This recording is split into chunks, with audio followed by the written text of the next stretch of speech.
Welcome to the Belated Tech Channel's 53rd edition in our series discussing events in innovation, science, technology, and space exploration.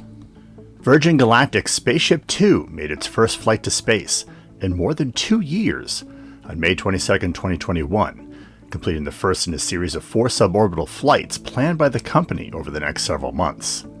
VSS Unity, with pilots C.J. Sturckow and Dave McKay aboard, lifted under its White Knight II carrier aircraft from Spaceport America in New Mexico at 10:34 a.m. Eastern. Unity released from the carrier 52 minutes later and fired its hybrid rocket motor. 60 seconds of thrust was enough to bring Unity to 55.5 miles in altitude before gliding back to a runway landing at Spaceport America at 11:43 a.m. The flight was the first human launch to space from New Mexico. The craft also carried payloads for NASA's Flight Opportunities program.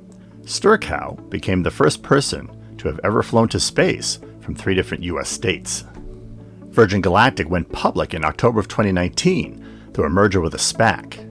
Shares of the company rose as much as 29% in the first trading day after the launch, or $27 a share, but still fell well short of the $59 closing high set in February. Shares had fallen after news of significant stock sales by 2 of the company's major investors. Chairman Chamath Palihapitiya had sold about 1/3 of his holdings in March, at about $35 per share or $213 million in total, while founder Richard Branson sold the second tranche, or $150 million at $26 per share, of his holdings in the company in April. Branson had sold $500 million worth of shares in 2020. His Virgin Group holding company still commands a 24% stake in Virgin Galactic. The company had planned to conduct this test flight in December of 2020. Only seconds after the spaceplane's release from the White Knight II carrier aircraft, its rocket motor failed to fully ignite, forcing the VSS Unity to return immediately to Spaceport America in White Sands, New Mexico. Virgin Galactic later said that a computer lost connection at the time of ignition, triggering the engine shutdown. In a press release, the company said, quote, "The team has since conducted the root cause analysis, completed the corrective work required, and carried out extensive ground testing." The SpaceShipTwo fleet currently consists of only one operational test space frame, the company's second spacecraft, the VSS Unity. The first test space frame, the VSS Enterprise, tragically failed during a power test flight in October of 2014, killing one of its pilots, Michael Alsbury. A third space frame, currently unnamed, is under construction at the Virgin Galactic subsidiary, the Spaceship Company's manufacturing facility at the Mojave Air and Spaceport in California. Virgin Galactic ordered the 3 new White Knight II carrier aircraft and 5 SpaceShipTwo space frames in July of 2011, but persistent technical problems with the VSS Unity and the first White Knight II aircraft, the VMS Eve, have exploded development costs and brought spaceframe and airframe production to a crawl. The May 22nd flight was the first trip to space for SpaceShipTwo since a February 2019 flight from the Mojave Air and Spaceport in California. That flight carried 3 people to the edge of space, but also suffered damage to a horizontal stabilizer, only recently revealed, prompting a safety review and a series of upgrades to the vehicle. Virgin Galactic said that one of the items the company was testing on the just completed flight was a new horizontal stabilizer structure and control system.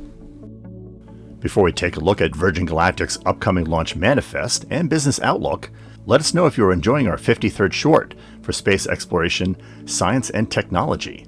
If so, click that like button. Were there any important facts that we missed on the May 22nd flight, or Virgin Galactic in general? Go ahead and share with us by dropping a comment below. We hope you have been enjoying our content. Have we earned your subscription to our channel? If yes, and you have not yet taken the opportunity to subscribe, please take a moment to do so now and click the bell notification icon so you don't miss upcoming videos. We want to continue delivering great content to you. You can always unsubscribe, and subscribing is free. This was the first of 4 suborbital missions the company has scheduled according to its May 10th earnings call, although none have a set launch date. The company expects on the next flight to carry 4 employees, along with the 2 pilots flying the vehicle to test the production passenger cabin and operational flight procedures that future customers will follow. That would be followed by a 3rd test flight with the company's founder, Richard Branson, as a passenger. The 4th flight is intended to be a fully commercial flight for the Italian Air Force, carrying payloads and several people. Virgin said during its earnings call that the flight will generate $2 million in revenue, or $500,000 per seat. Both Unity and its White Knight II carrier VMS Eve will then be refurbished before beginning regular commercial operations, which Virgin Galactic now anticipates to be no sooner than early 2022. In contrast, competitor Blue Origin expects to start suborbital human flights in July of 2021 on its new Shepard rocket and capsule. The Blue Origin capsule is expected to reach 65 miles in altitude and offer 10 minutes of weightlessness to passengers. Publicly, Virgin Galactic is still enthusiastic. CEO Michael Colglazer recently told investors that despite years of delays, the company still has an aggressive trajectory. From just a single operational VSS Unity spaceplane today, flying out of Spaceport America, New Mexico, Virgin Galactic plans to build entire fleets of spaceplanes and to fly them out of multiple spaceports around the world. Eventually, Virgin Galactic hopes to be launching spaceplanes 400 times per year per spaceport.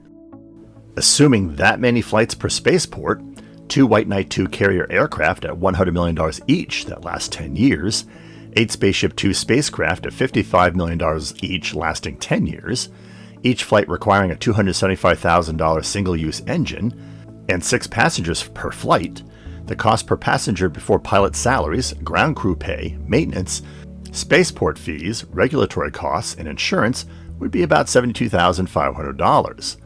If one assumes that the full operating cost per passenger is double the hardware cost, or $145,000, it appears that a seat price anywhere north of that cost would be profitable.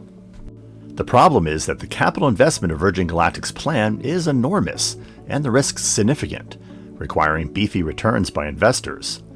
The company has suggested to investors that they will be able to demand ticket prices as high as $417,000 each, generating $1 billion in revenue per spaceport per year.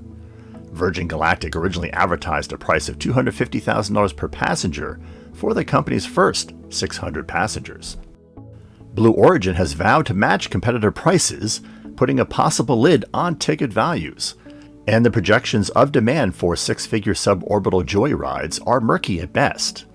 It remains to be seen whether suborbital tourism will be able to support 2 players or no players at all.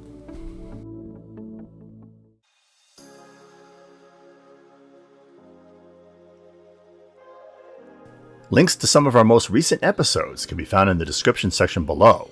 You can peruse our entire 250-plus video library by looking at our playlists, which conveniently sort videos by subject. We announce all new videos on our microblogging accounts, which are listed below, as well as in the community feed for this channel. Want to know how to navigate our channel content? We refer to retrotech and innovation documentary segments as episodes. Coverage of current events in space exploration, science, and technology are labeled as shorts.